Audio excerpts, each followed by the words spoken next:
Stop the Nazi games indeed. Hello to you all. Hallo allemaal, daar zijn we er weer. RHTVLive. Ja. En zoals altijd kijken we naar politiek en geopolitiek. So, as usual, we look at politics and geopolitics at RHTVLive, streaming live from Maastricht, which is in the south of the Netherlands, for the people watching. Ja, we streamen live vanuit het mooie Maastricht. Ja. En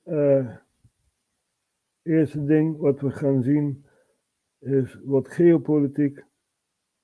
De Houthis zijn in actie gekomen. En dat gaan we even in context uitleggen.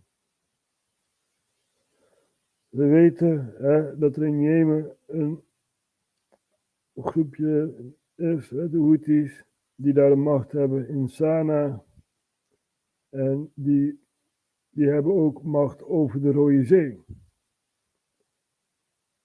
En die doen dit omdat Israël acties uitvoert tegen Gaza. Dus wat ze dan gedaan hebben, is feitelijk de Rode Zee afsluiten voor internationale scheepvaart. Waaronder Israël. Dus en Israël probeert er nu omheen te gaan, middels Zuid-Afrika en dan zo richting India. Maar Jemen heeft zich uitgebreid tot de Arabische Zee. En hebben ze ook afgesloten. En ja, we hebben iemand die er meer van af weet, Richard Medhurst, die ons eventjes gaat uitleggen wat er nou precies gaande is. En goeienacht, Roy de liefste. Ja. We gaan even kijken naar Richard Medhurst, die dus ons vertelt wat er allemaal in het Midden-Oosten gebeurt. What? Yemen's Houthi just closed the Indian Ocean to Israeli and US ships. Ja. So Yemen have done something absolutely incredible, and they have expanded their area of operations to the Indian Ocean. So now the blockade against Israeli ships is no longer just in the Red Sea. Again, I just want to put this on the map so you know you can understand what I'm saying. The Israelis think that they can circumvent the blockade here at the Bab el-Mandeb Strait by going around Africa. And again, even that was funny to me, because what Yemen did is they single-handedly set back European Western trade by 200 years until before the Suez Canal was dug. So to me, that was already funny, right? Because of how dashing and daring it is. You know, it really is ballsy to do that. It truly is. And not only that, but look what happened now. The Yemenis have struck 3 American ships and 2 Israeli ships in the Indian Ocean. I'm not talking about the Arabian Sea now. I'm not talking about the Bab el-Mandeb Strait. I'm not talking about the Red Sea. the Indian Ocean. Do you understand how significant that is? So the ships that thought they could go around, oh no, it's not happening. So again, here's the Arabian Sea, here's the Gulf of Aden, that's the Bab el-Mandeb Strait, and here's the Red Sea. The Yemenis hit ships over here in the Indian Ocean. You have to understand how crazy that is, because it essentially means now that Yemen have, and we already knew this, but nevertheless, they have missile capabilities that are so extensive, literally extensive. They can reach all the way into the Indian Ocean. You know, this is exactly why they were able to win the war against Saudi Arabia and the GCC, which was backed by America, Britain, and so on. It's when they struck Aramco and they struck the UAE. Everyone was like, what the hell? How did you reach all the way there? How did your drones reach all the way there? And then they surpassed that even more this time with the blockade. And again, I've told you time and time again, these anti-ship ballistic missiles, you have 30 seconds to react, and this is even when you're on a military ship. And you need to understand that the Americans and Britain, we want to project this image of, oh well, they're just a bunch of Arabs, and we're so much better with our technology. We're so much smarter. We're coming to protect Western trade, and we're getting made. They're making fools out of us. They're making fools out of us. Britain and America have, now struck Yemen several times. They've struck International Airport. They've struck Hodeidah. They've struck, Aden as well. What did that achieve? They've struck Sana'a. What did that achieve? Nothing. Yemen still have the blockade in place. If you're an Israeli ship, you're getting clapped. But now, I mean, seriously, I can't believe it. I can't believe how crazy this is. This is really, really a blockade that only a full-fledged navy could pull off. And the Yemenis are attacking. When I said they attacked 3 American ships in the Indian Ocean, I wasn't talking about commercial ships. They have struck military ships almost every single day. The Yemenis are firing at U.S. destroyers, at U.S. military ships. That is how much they are scared of the U.S. Navy. They do not care. They are the only people on this planet that are brave enough and effective enough and able and capable to fire at U.S. Navy ships. There's no one else doing that. No one. Show me one example. You can't. The Yemenis are doing that.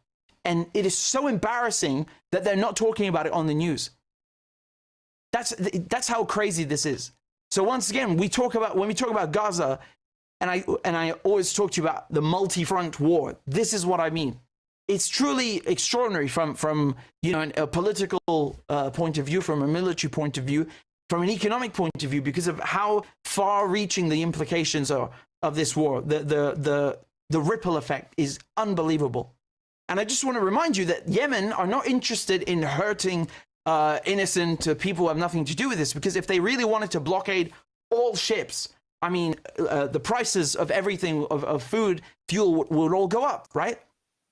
But they're only doing it to Israeli ships. They're only doing it to Israeli-linked ships. So let me just go through this quickly from El Mayadeen. Okay, so they say that the naval forces of the Yemeni Armed Forces, meaning basically the Yemeni Navy, carried out an operation against the Israeli ship Pacific 01 in the Red Sea with a number of suitable naval missiles. And then, in addition, alongside the Israeli ship, the drone unit carried out an operation against an American destroyer in the Red Sea, okay, using a number of drones. And then they also, so this is the Ansar Allah leader, okay, Abd al-Malik al-Houthi. He announced that the Yemeni armed forces would begin to expand the scope of operations against Israeli ships, or those linked to Israel, or those heading to the ports of occupied Palestine, to include the Indian Ocean and the Cape of Good Hope. I mean, what a win for the Palestinian resistance. Again, the Cape of Good Hope is down here. And we're talking about South Africa, basically, right? So if you want to go around, which is how the ships now have to do it, you're really in big trouble. And already the fact that you have to go around Africa means increased shipping costs, increased shipping time. That's bad enough. But now if you're not allowed to pass, you're going to have to pay demurrage fines. And it's so funny to see this because the Saudis, and I reported about this, I wrote on my Substack an article, and I did this with a Yemeni economist, Oxford graduate, who used to work at the World Bank. We put together a report about how they were making ships going to Yemen divert, and then those ships would have to stay in a port for like 6 months, and the demurrage fines would go through the roof, and there would be no fuel in Yemen, and the price of medicine would skyrocket, the price of everything would skyrocket, and now the tables have turned. You don't understand how sweet that is. Every reaction has an opposite action, Elke actie heeft een bepaalde reactie. En ja, we zien wat er gebeurt, hè. Gezien de context,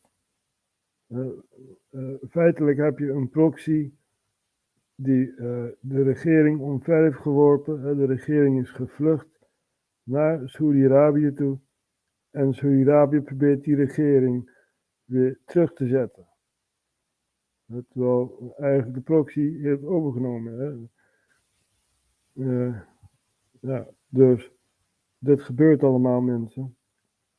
En de Houthis, ja, die krijgen natuurlijk wapens uit Iran. Ja. So the Houthis get weapons from Iran. This is how they can handle this far-ranging capability to,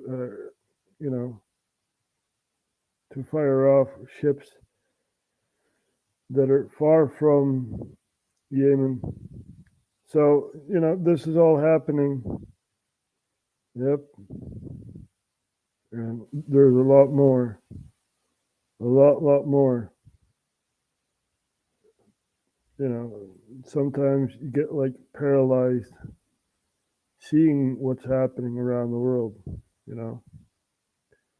So let's take a look at another report Richard Medhurst did about Israel. I believe he was talking about this year, the Iraqi resistance. I showed you already before, like how crazy it is that Yemen can fire all the way. Yep. Richard Medhurst also watches RHTVLive, thus, uses the map. The Ben Gurion airport, right? And they also struck Haifa. I mean, you have to understand how startling it is that the Iraqis are able to strike this far and strike this deep into occupied Palestine. Let me pull up this map, for example. I picked this starting point here at Abu Kamad because this is considered traditionally a crossing for the resistance, right? And if you look at the distance, it's 500 kilometers. It's not just the distance, also it's the fact that they're hitting their targets, right? So this is the other day. This is on the 6th of March. They hit Haifa, which is the port, and that was the second time in 3 days. And they disabled a power plant, and they plunged the airport into darkness. And then again yesterday, they struck Ben Gurion Airport, which is again the largest airport in occupied Palestine. And think of how crazy that is, because when we talk about the Gaza war, people again are always thinking that it's happening just down here in Gaza. It's clearly and obviously not. And the fact that, the Iraqi resistance can hit anywhere in occupied Palestine is wild. It's absolutely wild. On top of that, the Iraqi resistance have been able to hit Eilat. So again, when we talk about Haifa, that's the Israeli port in the Mediterranean Sea over here. Eilat is down here in the Red Sea. Okay, now traffic at this port has been rendered. It's been driven down to zero basically because of the Yemeni blockade. What they have done there, it's really incredible. The fact that they've been able to stop all trade, grind it to a halt, and make the Israelis resort to bringing their supplies through a land route, which is costing them enormous amounts of money. So the fact the Iraqis can strike in Eilat and Haifa, that Hezbollah are able to strike also in the Red Sea and on the Mediterranean. This leaves pretty much every member of the resistance, whether it's Iran, whether it's Syria, Iraq, Hamas, Hezbollah, or Yemen. This makes sure, this means that every member of the resistance axis is able to hit the Israelis at any place, whether it's in the Mediterranean or in the Red Sea. That is colossal. You have to understand how crazy that is. This was unimaginable before. Unimaginable. And it shows you once again that the strategy that the West have employed of trying to grind down the resistance axis has failed. It's failed during the last 4 months, and it's failed during the last decade.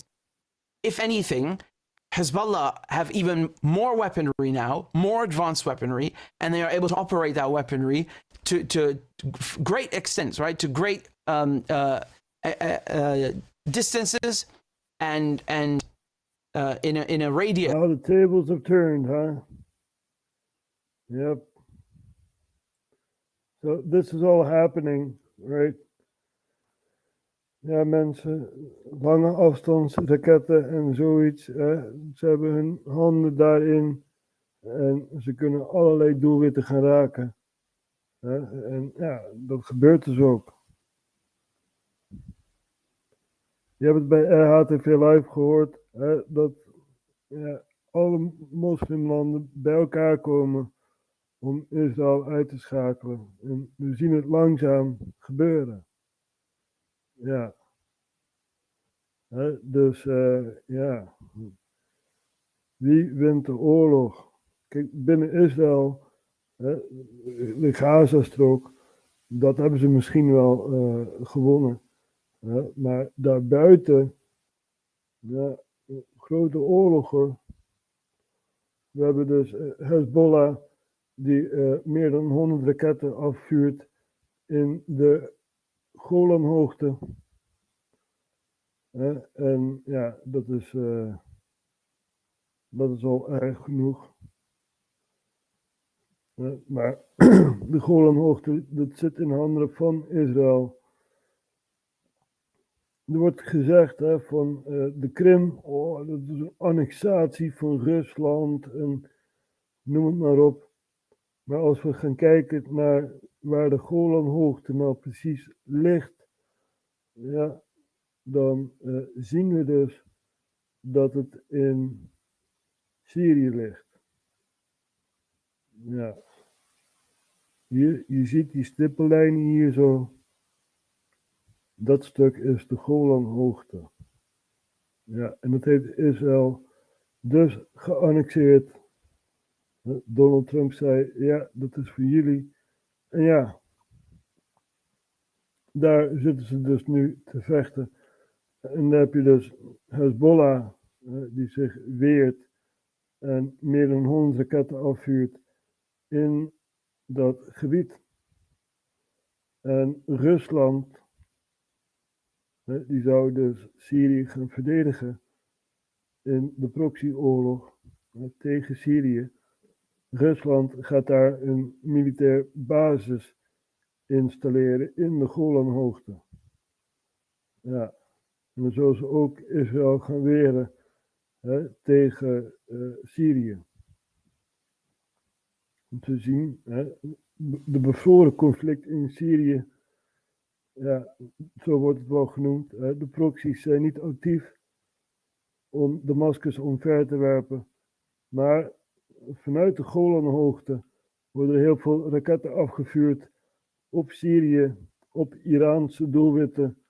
Want we weten ook dat Iran ook Syrië steunt. Ja. Dus En ja, dingen zullen gaan veranderen. Als daar een Russisch basis ergens, militair basis, wordt gestationeerd. Nou, the tables will turn. Yeah. So Russia is going to install a military base in the Golan Heights. And they will repel Israeli missiles from entering Syria. So the tables have turned, and what a world we live in, right? Ja, mensen, dit gebeurt allemaal. Hè? En ja, we hebben ook genoeg te zeggen over Niger. Want dat is een tijdje niet in het nieuws geweest. Maar Niger die heeft dus nu Amerikaanse ambassadeurs weggehaald. Net als de Fransen die ze ook weg hebben gehaald. En we gaan even kijken naar wat beelden.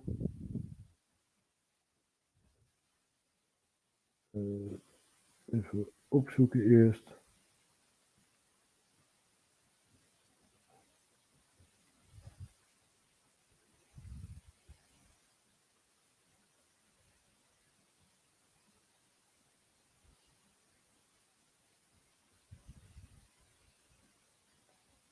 We hebben het gevonden. En we laten het zo zien. Ja. So the US has kicked out of Niger, right? There's a very big military base in Niger, and they're kicked out just like the French. And we're going to take a look at our friend Richard Medhurst, who also reported on that.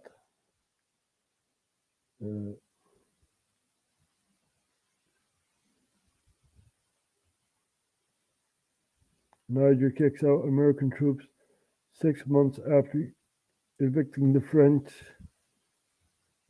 So Niger have cut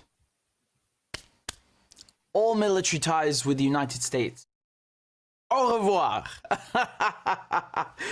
I mean, you love to see it, right? You love to see it. This is breaking news. This just happened. They just announced it on television in Niger. I'll play the official announcement in a second. It's in French, but just beautiful, beautiful, beautiful. Okay? So here, this is from Reuters. You can see Niger's ruling military. Again, they have to use the word junta, like it's a band of people with Kalashnikovs. This is a new government. It's the legitimate government. They represent the people. Niger's government have revoked with immediate effect a military accord that allows military personnel and civilian staff from the US Department of Defense on their soil. Okay?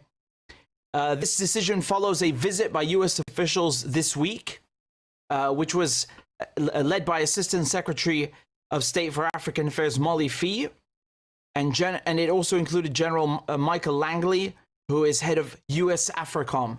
So the United States have the world divided up into sections, and he heads that. Here's the official statement that was played on TV. Le gouvernement du Niger, prenant en compte les aspirations et les intérêts de son peuple, décide en toute responsabilité de dénoncer avec effet immédiat l'accord relatif au statut du personnel militaire des États-Unis et des employés civils du département américain de la Défense.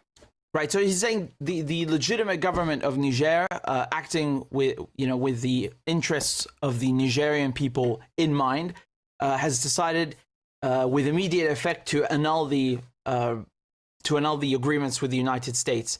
And you guys remember that I covered this in detail, the whole coup in Niger, and that was the 8th coup in this region, in West Africa, in former French, West Africa.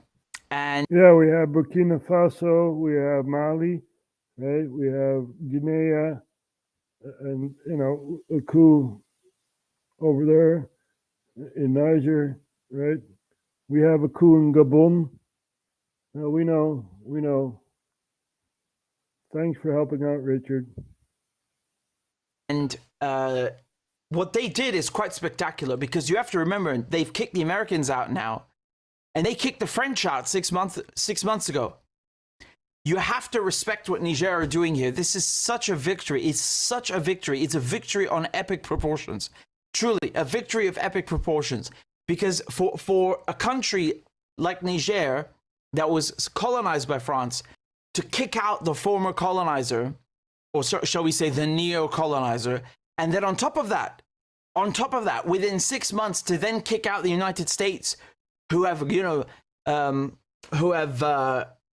dubbed themselves the world's foremost superpower. It's spectacular. I truly applaud them. I truly applaud them. This is the base in Niger where they had a rotation. So you have to understand what took place is that a few months ago, this is my political analysis. Niger had a change of government. They had the coup. And they hate France. They hate France for colonizing them, for stealing their resources.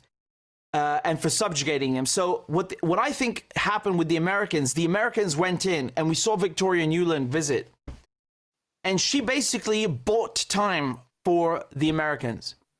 So what the Americans told Niger is, look, if you want to kick out the French, we're not going to stand in your way. You can go ahead and kick them out. But you let us stay in the country. Okay? And that's why you had a rotation afterwards.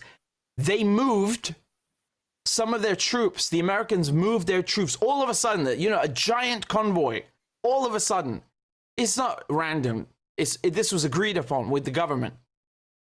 They moved to Airbase 201. Now, that's in Agadez. Niamey is the capital. Agadez is the drone base the Americans have built for themselves. You have to understand what a blow this is to the Americans, what this annulment of the agreement, because the drone base in Agadez, do you know how much it cost them? It cost $100 million to build. And it's funny because if you ask most Americans, you grab an American off the street and you ask them, do you know what Agadez is? They have no flipping clue. They got no idea where their own money has been. Same for the Dutch, right? Hetzelfde voor de Nederlanders. Nooit van gehoord. Nee, maar er is wel een grote militaire basis daar zo, een dronebasis. En ja, de Amerikanen moeten nou weggaan. Het is ongelooflijk. Maar dit gebeurt. We zien het overal in Afrika. Als we de kaarten bijhalen. Zo. We zien het zo'n beetje overal. Dat het gedestabiliseerd is. Egypte, dat is nog wel stabiel. Daar heb je Sisi aan de macht. Een oud generaal. Na de val van Mubarak. Libië is verdeeld. Je hebt daar een regering. Internationaal erkende regering. En je hebt ook het oosten van Libië. Benghazi, waar die oud-generaal nog steeds de macht heeft, zo'n beetje. Het is een land in twee gespleten na de NATO-interventie. Algerije, daar gaat het economisch ook niet zo heel goed.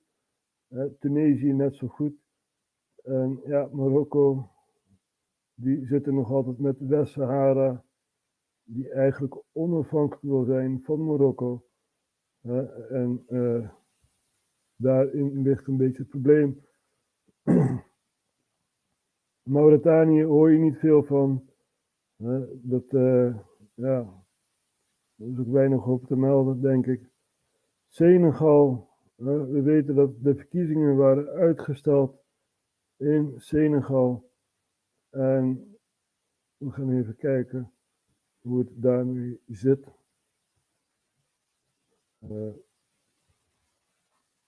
Zo.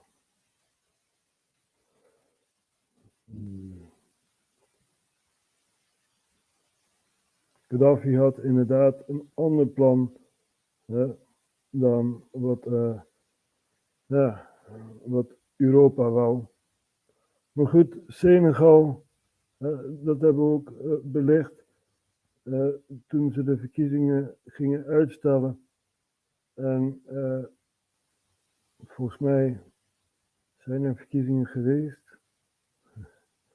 So we're looking at Senegal. The elections were extended to another date, and ever since we lost sight of what's happening in Senegal. Let's take a look at this here. This is 1 month ago. Macky Sall of betraying his people. She believes Sall cancelled the elections because the polls predicted the ruling party candidate Amadou Ba would lose the vote.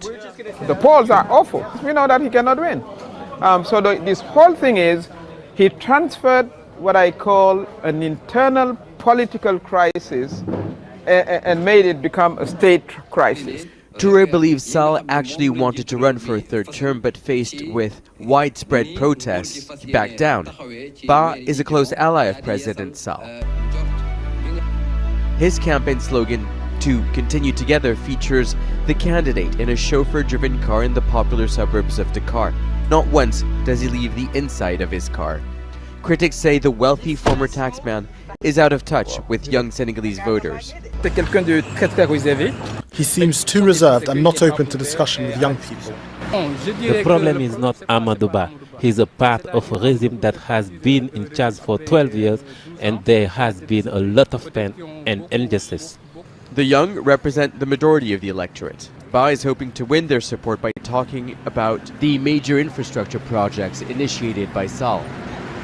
President Macky Sall has brought public transportation to neighborhoods that were previously ignored by the state. But for many young people in this neighborhood named Liberty, his economic achievements are overshadowed by what they describe as an increasingly repressive state. Since the cancellation of this month's presidential vote, mobile internet is down and people are being arrested for online posts. Force was used even inside the parliament. Opposition MPs were pushed out before the vote that extended Sall's mandate for another 9 months. The government says elections were delayed due to a dispute over the candidates' list. Macky did great. Senegal is stable, peaceful, with clear security, and then democracy and development are in progress. President Sall says the delay in the vote is necessary to rebuild trust in democracy, but it seems many in Senegal have lost trust not in the institutions, but the president himself. Nicholas Hawk, Al Jazeera, Dakar. So that was 1 month ago, 1 maand geleden. En ja, we gaan even kijken of delayed to March 24th. Het is nu 17e. Dus dat moet nog komen, hè, de verkiezingen. Dit is van 10 dagen geleden. En we gaan even hier naar kijken. So March 24th, there are elections in Senegal. Macky Sall delayed February's polls, citing concerns over corruption over the list of candidates. The Senegalese people will go to the polls on March 24th, a date made public in a statement after the weekly cabinet meeting. The Constitutional Council rejected Sall's suggested election date of June 2nd, saying he cannot overstay his time in power to organize the vote. His term ends on April 2nd. His decision to delay the polls sparked widespread protest and condemnation, including among his closest allies. Enough is enough. Senegal deserves better. What Macky Sall has done will affect his legacy and that of the country for future generations and our country's democracy. In an attempt to appease the crisis, members of parliament adopted an amnesty law. Between 2021 and 2023, Senegal witnessed several episodes of violent political unrest. Thousands of protesters were picked up by security forces during that time, including opposition leader Ousmane Sonko. He could be released, but rights groups criticized this amnesty law. The denial of the right to justice, truth, and transparency. So just to decide that an amnesty law voted in Senegal after saying for 3 years that investigations have been going on such elements, such as the killings of more than 60 protesters in Senegal, in the detention of around 1,000 persons who were participating in protest, is just a denial of justice. It's just a cop-out from the government. Sall has dissolved the government to allow the ruling party candidate, Prime Minister Amadou Ba, to focus on the upcoming campaign that is now shorter than expected. At the end of the day, the main question that remains is why did he postpone these elections in the first place? Because he first mentioned and talked about an institutional crisis. Today, we have the proof that Senegal is in no institutional crisis and in no form of crisis. The Constitutional Council's decision It's all about power, you see. They want power. Het gaat hun om macht. En zolang ze het macht kunnen behouden, kunnen ze ook de verkiezingen manipuleren. So as long as they keep power, they can manipulate the elections, they can manipulate the vote, right? There is no crisis. There's a crisis in your head. To stand up to the president and reject his suggested election date is seen as a tribute to Senegalese democracy. And the new election date comes as a relief to many Senegalese who will finally have a say over their country's future. Nicholas Hawk, Al Jazeera. Now, will they? Will they have a say? You see, over here in the Netherlands, we also voted, right? And yeah, we're going to take a look at the elections in the Netherlands. Elections, Netherlands. Die was ook weer de grootste partij. Weet men dat nog? Oh ja. Ja, we weten het weer. Of zijn ze vergeten? So we're going to take a look at the Dutch elections, right? And we're also going to take a look at where we are now. And which is available to order right now. On Wednesday, the Netherlands held an election in which only one thing was guaranteed. The country would be getting a new Prime Minister, as Mark Rutte, whose government collapsed over migration in July, announced he would not seek re-election after 13 years in power. This created a door of opportunity for parties new and old, and ultimately saw an unprecedented result for the hard-right populist PVV. In this video, we're going to explain the shock results, what just happened, and why government formation looks as complex as ever. Before we start, if you haven't already, please consider subscribing and ringing the bell to stay in the loop and be notified when we release new videos. Let's get straight into the results. Surging into first place is the right-wing Populist Party for Freedom, or PVV, led by Geert Wilders, a long-time player in Dutch politics known for his anti-Islam and anti-immigration views. His manifesto called for a ban on mosques and Qurans, a referendum on leaving the EU, and a whole load of other things. His party ended up on a massive 37 seats, up from the 17 they won at the last election in 2021. In second place with 25 seats is the new centre-left Green Labour Alliance, led by Frans Timmermans, former Foreign Minister and the European Commission's ex-climate chief, known for his work on the European Green Deal. With his name recognition, he was considered the best candidate to lead the new alliance, which aimed to revive the long-struggling Dutch left. He campaigned primarily on the issue of climate change, housing affordability, and minority rights. Close behind them with 24 seats, 10 seats lower than in 2021, is the People's Party for Freedom and Democracy, or VVD, which is the party formerly led by Mark Rutte, which until this year had won every election in the country since 2010. Rutte was succeeded as party leader this year by his Justice Minister Dilan Yeshigo Zegerius, who led the VVD into this election, hoping to become the country's first female Prime Minister. She's from a Turkish-Kurdish background and arrived as a child refugee, but is considered further to the right than her predecessor and takes a harder line on migration. Despite framing her campaign as time for a fresh start, it's clear that voters wanted actual change after 13 years.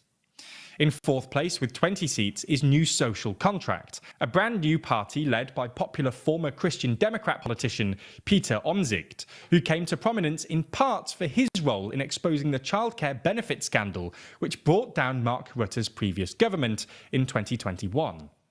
Omtzigt can... So we have 4 political parties, right, that are supposed to make a coalition. Now, Omtzigt had left the table, right? So we're going to take a look at that too. He basically says our economy is in shambles, and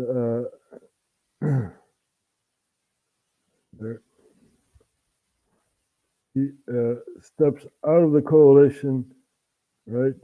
And yeah, that's where we are now. Dag meneer Omtzigt, een korte vraag. Waarom kiest u ervoor om op dit moment te beoordelen? Vindt u het heel chic om geen vragen te beantwoorden?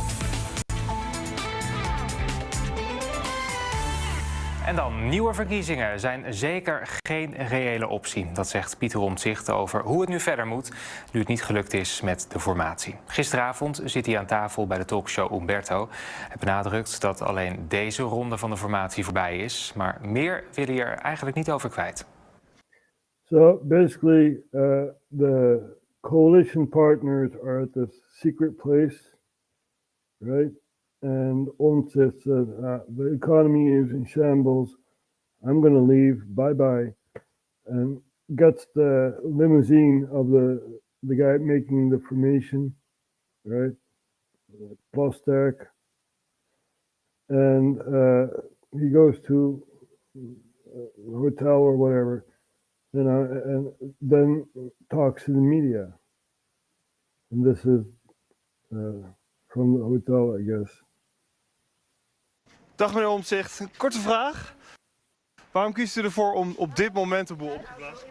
Vindt u het heel chic om geen vragen te beantwoorden? Ik heb een verklaring afgegeven en ik hoop dat die volstrekt helder is. En ik heb ook net ongeveer een half uur vragen beantwoord. U heeft een appje gestuurd naar Ronald Plasterk. Vindt u het heel netjes om zo om te gaan met vragen? Ja, Omtzigt zegt verder dus niet zoveel. Een kabinet over rechts is op deze manier alleen niet gelukt. De linkse partijen weten wel hoe het nu verder moet. Zij willen snel een debat met informateur Ronald Plasterk over de stand van... So this is the guy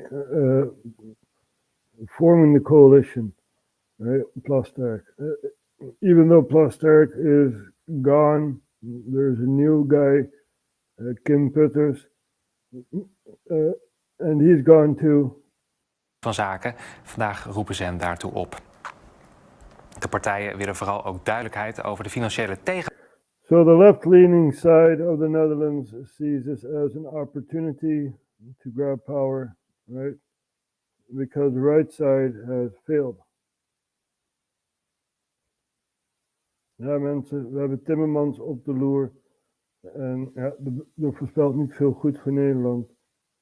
Hij wil doorgaan met de Green Deal en zelf de zakken daarvan vullen.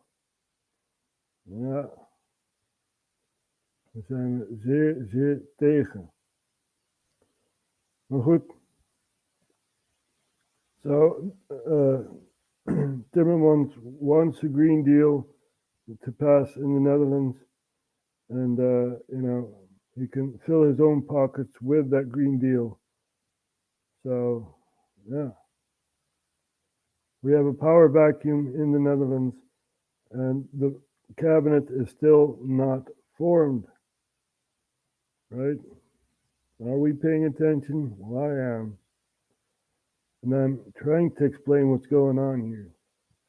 You see, our government is a very corrupt entity, giving support to jihadis in Syria right? Nederland heeft in Syrië een jihadistische-beweging gesteund. Dat blijkt uit onderzoek van Nieuwsuur en Trouw. Het gaat om Debat al-Shamia. So this is the organization we gave 25 million euros to overthrow Assad.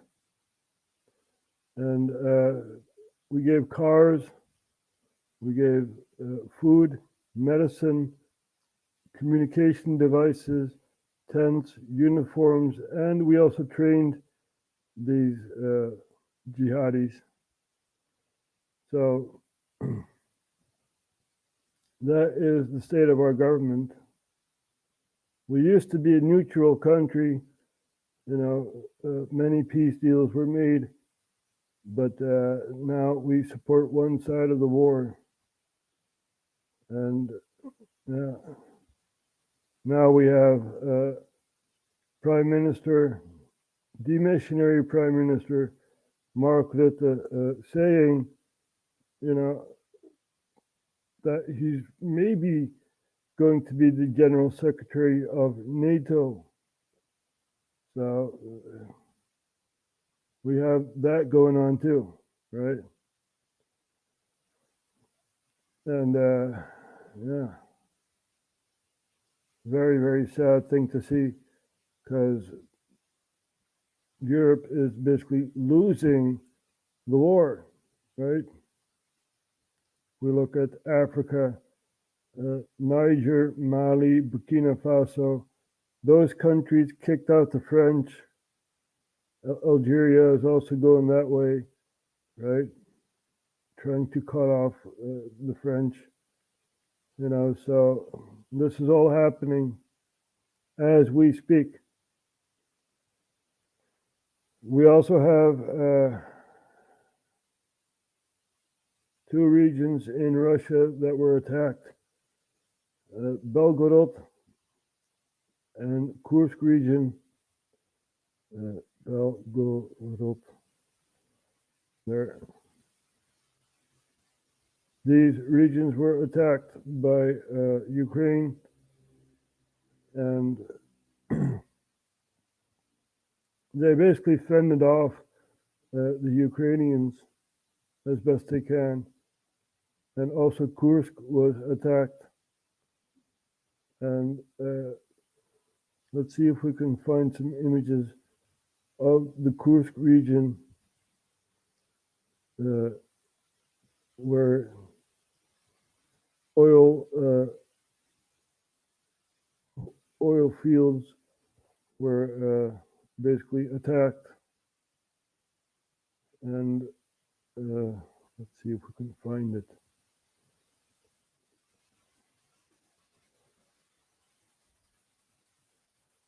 Even kijken of we het kunnen vinden.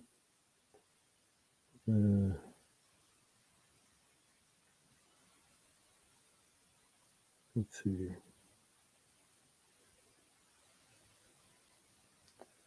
We found an image on Twitter. We also found something else here. So we're going to show a video of Belgorod.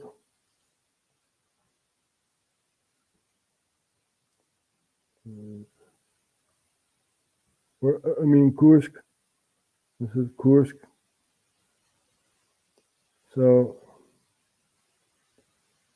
a missile attack in the Russian mainland during the elections. We also have Russians trying to sabotage the elections and stuff like that by making fires and stuff. You know, it's really, really amazing what's happening in and around our planet. Let's take a look at this one here.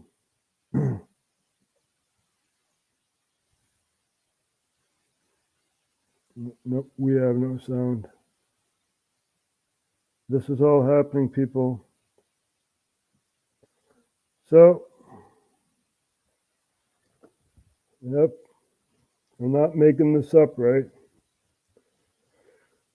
Ja, mensen, we zagen net Koersk die in brand was. En ook Belgorod wordt aangevallen door, even kijken of we dat kunnen vinden.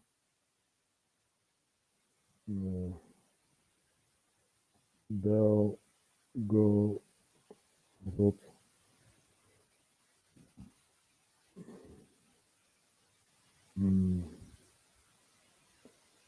There's a giant April Fool's prank from Russia. In reality, there's no recruiting. Yeah, right.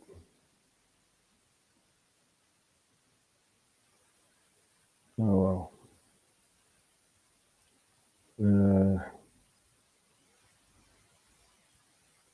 Search filters. Oh, well. Ja, we zoeken door, hè.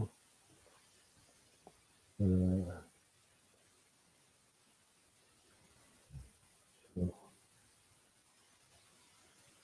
Let's see.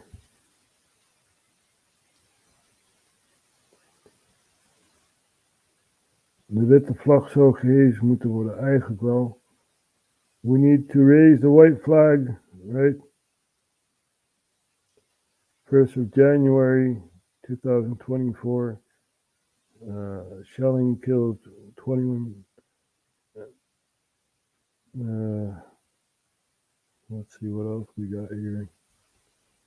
5 days ago, Russian border regions attacked by anti-Kremlin militia group.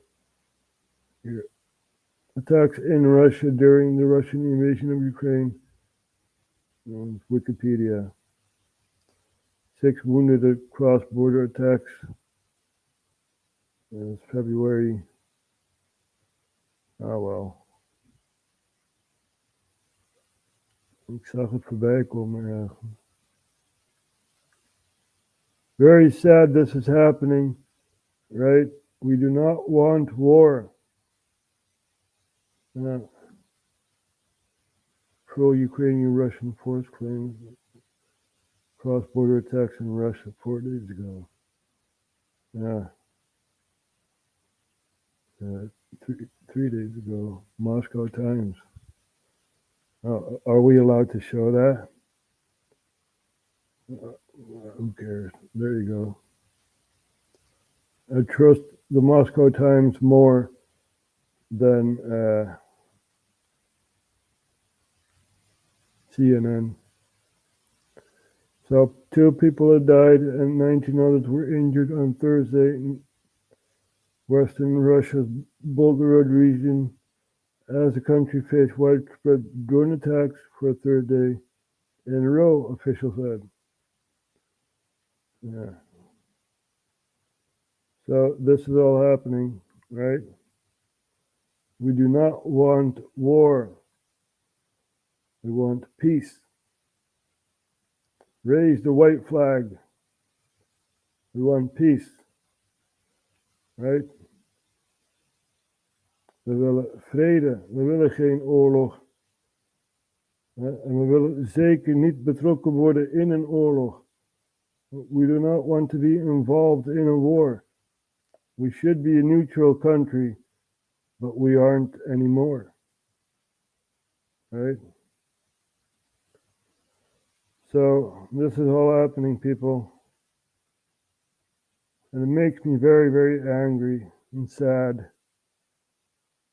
And you know, we are run by criminals. Mark Rutte has been fired for 4 times now, and he is still in power. And he even said, I'd rather be prime minister for the rest of my life. Nou, ik wil de rest van mijn leven premier blijven. Serieus. Dat heeft hij daadwerkelijk gezegd. Hè? Ik verzin het niet. We hebben het over democratie in Nederland. Nou,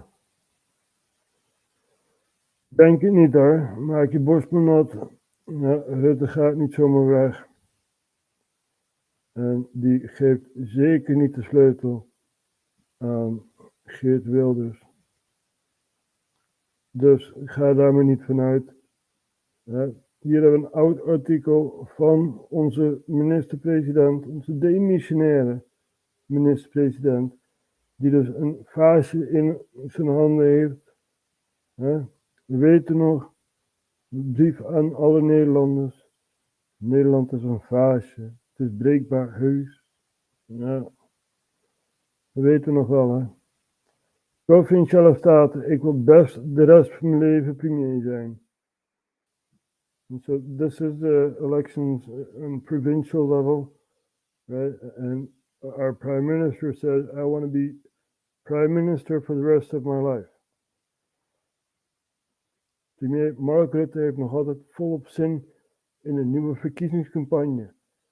Ik ben al 8 jaar premier en het heeft nog nooit als werk gevoeld. Nee, dat komt omdat je niet werkt. Rutte doet nog altijd zichtbaar met plezier het leidinggeven aan alweer de derde ministersploeg. Nou ja, bla bla bla bla. Dat is allemaal onzin. Maar hij zegt het tegen de NOS. Ik wil best de rest van mijn leven premier zijn. Ja, we zijn niet van deze knakworst af. Nee. En in mijn optiek, ja, is het moeilijk, hè. Op een vreedzame manier lukt het niet. En ja, geweld willen we ook niet.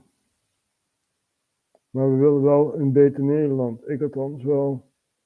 Ja. So, I want to be prime minister for the rest of my life. Kim Jong-un is, basically God in North Korea. And Mark Rutte is God in the Netherlands. Right? Nederland is een vaasje. Nederland is een land. En je hebt het land vernield, Mark Rutte. Ja, je hebt het land vernield. Maar ja, goed. Ja. Hoe krijg je deze gast weg? Hij is ontslagen. En toch gaat hij terug naar het torentje om zogenaamd zijn werk af te maken. Hou op, man. Echt. Ja, we moeten maar wachten op een nieuwe kabinet. En ja, ik denk niet dat er vaart achter zit. Dus, ja. Voor hun maakt het allemaal niet uit. Ze worden gewoon doorbetaald. De belastingbetaler betaalt toch wel. Dus, ik denk niet dat er vaart achter zit. En ja. Ik roep uit voor nieuwe verkiezingen. Ja. En dan wil ik niet al die bekende gezichten zien. Nee, nieuwe gezichten. Ja, nieuwe gezichten, nieuwe inzichten. En zoiets allemaal. Dat is de enige democratische manier om vooruit te gaan. Maar ja, je kan het ook gewelddadig gaan doen. Daar ben ik niet helemaal voor. Want ja, elke macht heeft zijn tegenmacht. Ja, je moet jezelf kunnen beschermen tegen een totalitaire overheid. Ja. Liefst willen ze dat niet. Liefst willen ze jou gewoon happy en peppy. En ja, niet op de politiek letten. En ja, alles ruilt en zeilt wel in Den Haag. Ja. We drinken een glasje, ieder doet zijn plasje. En ja, we drinken maar gestaag door. Nee, zo behoort het niet te functioneren. Zij werken voor ons, maar niet wij voor hen. Ja. Maar ja, je wordt bespioneerd, je wordt in een hokje gezet en zoiets allemaal. Kijk, ik ben er niet voor dat mijn regering, ongeacht welke vorm het ook heeft, wie dan ook de leider mag zijn, in mijn regering, dat ze dus jihadisten steunen. Ja. I'm not for a government supporting jihadis. No, I don't want that. This is not why I pay my taxes. I want my taxes to be invested in the country that I live in. And if you call that radical, yeah, maybe I am a radical. Misschien ben ik wel radicaal. Als ik wil dat 25 miljoen, ruim 25 miljoen, besteed wordt aan Nederland. In plaats van een proxy die een staat omver wil werpen. Die onze eigen openbaar ministerie omschrijft als een criminele organisatie met terroristisch oogmerk. So I want my 25 million tax-funded money to go to infrastructure in the Netherlands or whatever. I don't want that to go to a group that is trying to overthrow a government far away. In this case, Syria. Right? If that's a radical idea of thinking, then call me a radical. Ik weet niet wat jullie ervan denken. Vinden jullie het goed dat, dat we dit doen? So, let's see, these celebrate St. Paddy's Day. No, we don't. Let's see. What else? Although I find it hard to celebrate anything lately. Yeah, it is very hard. Dark times. But would you rather have $25 million or euros funding a terrorist organization to overthrow another government? Or would you rather have that 25 million or whatever amount of money put into your own country? That is the question on table. Dat is de vraag op tafel. Ja, wil je het liever besteden aan een organisatie dat een staat omver wil werpen? Of wil je het liever besteden aan de ouderen of de jongeren of iets in die trend, beter journalistiek? Kijk, ik ben geen journalist. I'm not a journalist. I'm just a guy catching up on media, catching up on what's happening on a geopolitical scale, right? And we're doing this in 2 languages. Ik ben geen media, eigenlijk ook weer wel, maar geen journalist. Ik doe dit omdat iets in mij zegt dat je het moet gaan doen. Dat je de waarheid moet geven, van 2 kanten iets belichten. En zo hebben we het dus ook heel vaak over de oorlog in Jemen gehad, bijvoorbeeld. So, we're trying to show the frame of reality here. This is happening. Not in your country, but far away, right? So, we're going to show what led up to the Houthis gaining power in Yemen, right?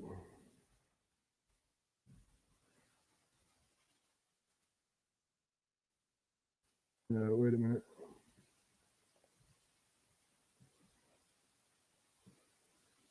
Ja, mensen, we laten even zien hoe Jemen in één keer de Houthis aan de macht zijn gekomen. Let's talk about what's going on in Yemen. The United Nations says it has the worst humanitarian crisis on the planet. And in a world with all sorts of problems, that is saying something. Yemen went from being the heart of ancient Arabia to one of the poorest countries in the Middle East. And for the last 5 years, it's been torn apart by war. Local groups on the ground are fighting each other, while a Saudi-led coalition bombs from above. And caught in the fighting are millions of Yemenis desperately struggling to survive. So how did things get so bad, and is there a way out?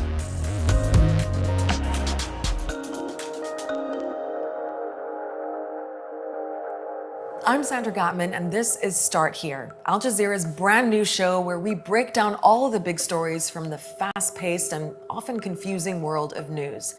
The first thing to know about the war in Yemen is that there's a lot of players, starting with this man, Ali Abdullah Saleh. He was Yemen's president for 20 years since 1990. This is a man who once compared ruling over Yemen to dancing on the heads of snakes. It's no wonder that during the Arab Spring of 2011, Yemenis rose up against Saleh in the hope that things might get better. But they didn't.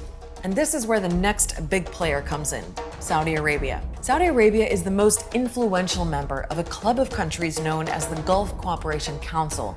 And it was the GCC that oversaw negotiations to finally force Saleh out. The GCC's deal helped install a new government in Yemen and put Vice President Abdrabbuh Mansur Hadi in charge. Yemen continued to suffer under President Hadi after the revolution. The initiatives that had come out of the revolution were brokered by Gulf powers who simply appeared to return the same old elites to power. So by 2014, some of Yemen's factions began to lose patience. One of them was the Houthis, another major player in this war. Now, the Houthis are a Shia Muslim minority from northern Yemen. They say they've been marginalized and often rebelled against the government. And during the Arab Spring, they were very involved in the uprisings against Saleh. But here's the twist. The Houthis and Saleh were both sidelined by the GCC's plans for Yemen's new government. So the former enemies joined forces. The Houthis, together with some of Saleh's allies still in the army, took over Yemen's capital Sana'a in 2014. Hadi fled to Saudi Arabia, and then the Saudis, along with several other countries, formed a coalition to return their man Hadi to power. And Saudi Arabia expressed three main war aims. It wanted to restore the government of President Hadi. It wanted to protect its own southern border and to prevent Yemen from fragmenting. And it wanted to contain the perceived growing influence of Iran in the region. We'll come back to Iran in a second, but first we have to talk about the Saudi-led intervention. It was a campaign of relentless airstrikes. More than 19,000 attacks in the last 4 years, according to the latest reports. Saudi-led forces say they've been targeting the enemy, but rights groups accuse the coalition of bombing dozens of hospitals and schools, killing thousands of Yemeni civilians. Which brings us to Yemen's immense humanitarian crisis. In this war, it's not just the fighting that's causing all the suffering. Even aid is being used as a weapon. In 2015, the Saudi-led coalition created a land, sea, and air barrier around Yemen, making it almost impossible for supplies to get in or out. The Houthis are also blamed for blocking, destroying, or taking aid, and Yemenis desperately need it. Today's only meal is a plate of plain boiled rice between the family. Cholera cases are spreading fast. Doctors are facing a severe shortage of drugs. Now, this was a couple of years ago, right? 4 years ago, and premiered November 3rd, 2019, and the tables have turned, right? The Houthis have now control over the port, and they have sea access to the Red Sea, to the Indian Sea, You know, they have the weapon, and you know, it's what a world we live in, right? Ja, mensen, de Houthis hebben nu eindelijk de macht over heel Sanaa en hebben nu toegang tot de Rode Zee en verder. Ja, daar begonnen we de uitzending mee. De Arabian Sea en zelfs de Indian Sea. Dus daar begonnen we de uitzending mee. En daar sluiten we de uitzending mee af. Ja. Are we paying attention? Are we really paying attention? Well, I am. And we're just giving the news, even though I'm not a reporter, right? I'm not a journalist. I'm just a guy who's wide awake. I know what's going on. Are we paying attention?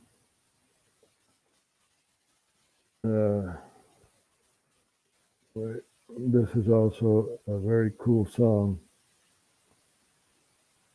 I pledge before my Heavenly Father that I will resist them every way I can. These people are the literal demon spawn of the pit of hell. Look at him. And you know what? He is better than you if you keep letting him run your life. He runs your kids. He runs the schools. He runs the banks. This guy, this spirit, this smiling, leering devil that thinks you can't see what he is your enemy. He is your enemy.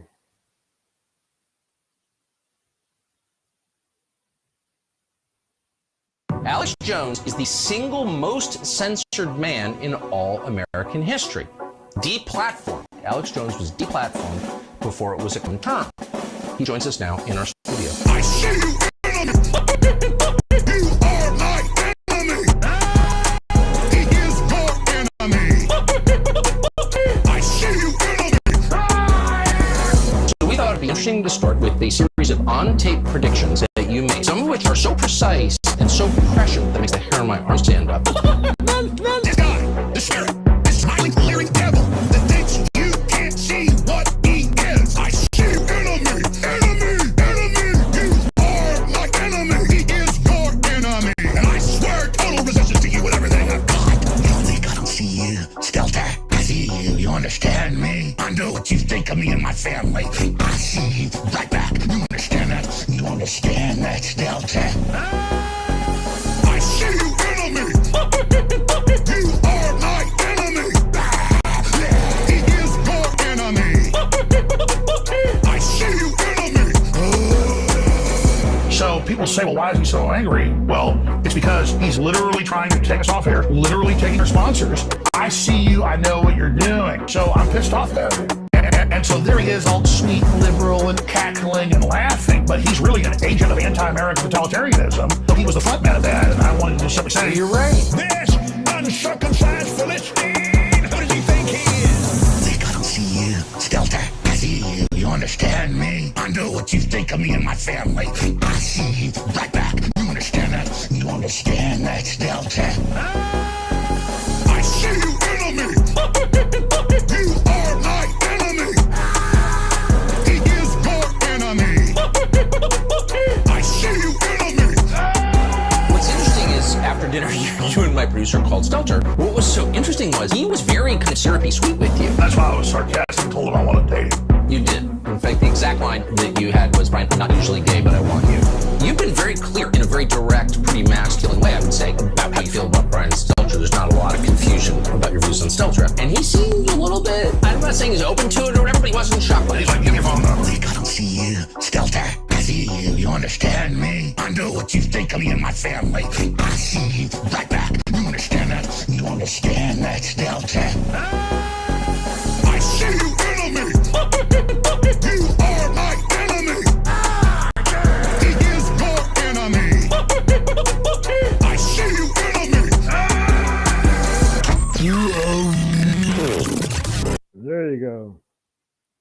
We see who the enemy really is, right? The globalists, shadowy organizations that no one has ever heard of.